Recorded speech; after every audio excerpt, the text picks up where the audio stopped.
দুদিন পর পর নিরামিষ খাওয়ার পর আজ আবার বজরংবলী ডে, সুতরাং আজকেও নিরামিষ রান্না করব।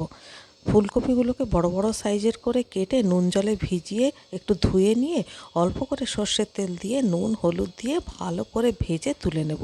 ফুলকপিগুলো যতটা সম্ভব বড় বড় করেই কিন্তু কাটতে হবে। এবারে ওই কড়াইতে আবারও একটু তেল দিয়ে প্রথমে জিরে আর শুকনো লঙ্কা ফোড়ন দিয়ে ওর মধ্যে 1 চামচ আদা বাটা দিয়ে ভালো করে একটু কষিয়ে নিয়ে এর মধ্যে দিয়ে দিচ্ছি ধনের গুঁড়ো, জিরের গুঁড়ো, লঙ্কার গুঁড়ো।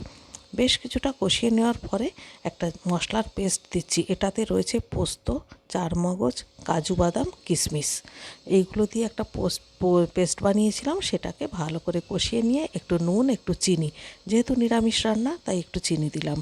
ভালো করে কষিয়ে নেওয়ার পরে 2 চামচ ভর্তি ভর্তি ফ্যাটানো টক দই দিয়ে দিলাম।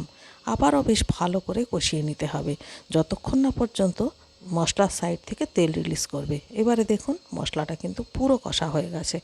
এবারে এর মধ্যে ভেজে রাখা ফুলকপিগুলোকে দিয়ে দিলাম। ফুলকপিগুলো খুব ভালো করে ভাজা হয়েছিল, 80% অলরেডি কুক হয়ে গেছিলো, তাই খুব সামান্য জল দিয়ে এবারে আর কিন্তু ঢাকা দেব না।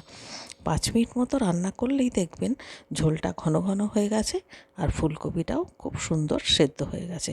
এবারে উপর থেকে 1 চামচ গরম মশলার গুঁড়ো আর 1 চামচ ঘি দিয়ে ভালো করে নাড়িয়ে চাড়িয়ে মিশিয়ে দিতে হবে। দিয়ে ঠিক 1 মিনিট রাখার পরেই কিন্তু আমাদের দই ফুলকপি একদম রেডি। নামিয়ে গরম গরম ভাতের সঙ্গে খান, রুটির সঙ্গে খান, ফ্রাইড রাইস, পোলাও, যার সাথে খুশি তার সাথে খান, এনজয় করুন।